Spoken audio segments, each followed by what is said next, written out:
This is Peak of the Week. I'm Anwar Khalil. Rapi waste-to-energy project built at a cost of 95 million USD has been inaugurated by President of the Federal Democratic Republic of Ethiopia, Dr. Mulatu Teshome. Data Teresa has more. Built at a cost of 95 million US dollars or 2.6 billion birr on 37 hectares of land, the Rapi waste-to-energy project has been inaugurated. On the inauguration ceremony, President of the Federal Democratic Republic of Ethiopia, Dr. Mulatu Teshome, said the Rapi waste-to-energy project is an implication for the development plan set to implement a green economy strategy, stressing the role of the project in building image of the country as well as exemplary for other countries. Also mainly we use the source of power like water, wind, geothermal and the like to quicken the development of the country. We set national policy to prevent environmental pollution and possible harm. The Rapi waste-to-energy project is a good indication to implement the green economy strategy, not only to us, but also exemplary for other countries. It is also a good project building good image of our country.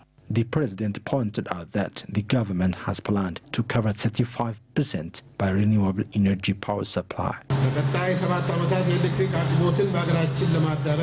As per the program designed to promote electric power supply across the country in the next 7 years, there is a plan to cover 35% of power supply from the renewable energy sources found out of the national grid.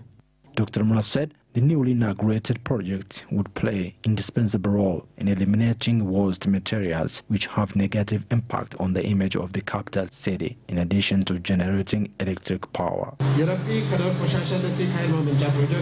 It is believed that the Rapi waste-to-energy project would have a vital role in avoiding the waste disposal that affects Finfinne city. According to him, the Rapi waste-to-energy project will incinerate 1,400 tons of waste every day, adding the Finfinne city municipality is in charge of providing the waste. The president stressed that the move would play a considerable role in enhancing public-private partnership in building the country, adding the government would make the necessary support to involve the businessmen in the sector. During the construction, 1,300 Ethiopians have got job opportunity in the project.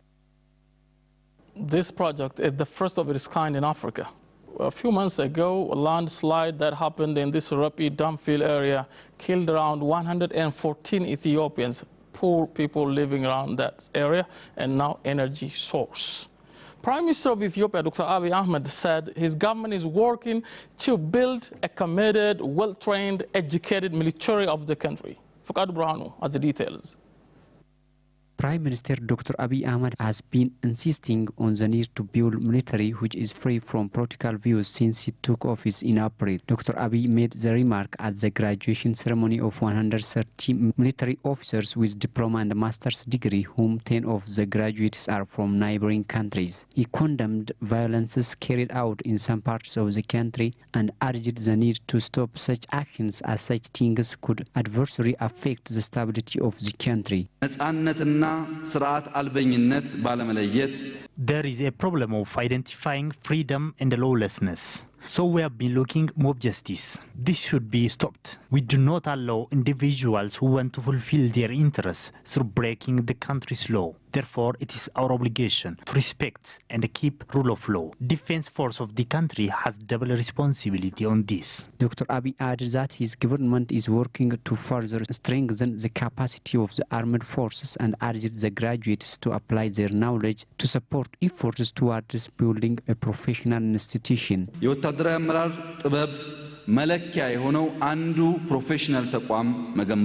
The main measurement of quality of military force is establishing professional institution. Today's graduates have a great responsibility of sharing the knowledge you have accumulated here when you go back to your work. So I call up all you to establish strong and capable military institution. He also appreciated the activities that the defense force has undertaken to maintain peace and stability in the eastern part of the country. Chief Staff of the National Defense Forces, General Saara Mokonnin, emphasized on the need to build a strong, modern and professional institution which works based upon the constitution.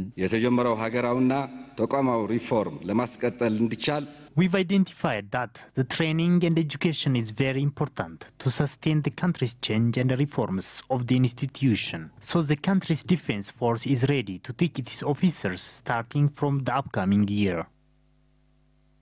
Prime Minister Dr. Abiy Ahmed himself was military of the country to the rank of lieutenant colonel and a PhD holder. And he also led the Ethiopian army in peacekeeping to Rwanda. Prime Minister Dr. Abiy Ahmed bade farewell to Ethiopian students who secured a scholarship to pursue their studies in China. Tells us more. Well, ladies and gentlemen, just look who is with me. Somebody. The giant embassy to Ethiopia has organized a farewell ceremony for students of Masters and PhD who travel to China at Sheraton Addis Hotel in Finfinne City. Prime Minister of Ethiopia, Dr. Abiy Ahmed, has delivered a speech on the event. The Premier said the key solution to Ethiopia's problem is education. Chinese are a valuable partner for Ethiopia, and they are supporting us on human capital development, which is a priority for my government. And this is, I think, the last team of this year. We have sent around 1,000 students from Ethiopia to China, both short-term and long-term. You guys are lucky to get this chance. I am here today to ask the government of China and the embassy to double the size of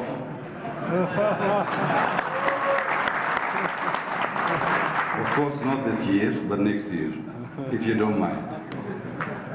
So nothing is impossible. Of course. Nothing is impossible, especially for Ethiopia and China. The sky is the limit. We can go far to develop next generation, to take responsibility and to work for their country. Thank you for all what you have done, and I would like to say, Sieshe in front of the students. Ambassador of China to Ethiopia, Tan Jian, for his past noted that China has different training programs to Ethiopia. In this year only, China has invited 1,324 Ethiopians to participate in short-term seminars, training courses and workshops. The ambassador also underscored that the endless support and bilateral relation to Ethiopia will continue from his country. Apart from the government-sponsored training program, many Chinese companies have their own skill development plans of sending Ethiopian engineers, technicians, and workers to China for training. So there are different kind of program schemes here.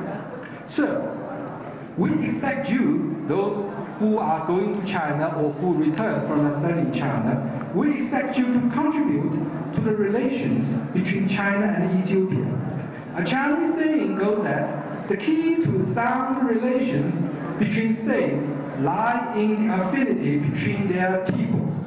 And the affinity between people is fundamentally nurtured by educational exchange. I hope more and more Chinese know more and more about Ethiopia, and more Ethiopians know more and more about China. The ambassador also added that the large number of fellowships that Ethiopia has gained from China will continue by strengthening the friendship. Some students and trainers of Ethiopia, for their part, said they are ready to get experiences and knowledge from China that they will serve their country and people on coming back on.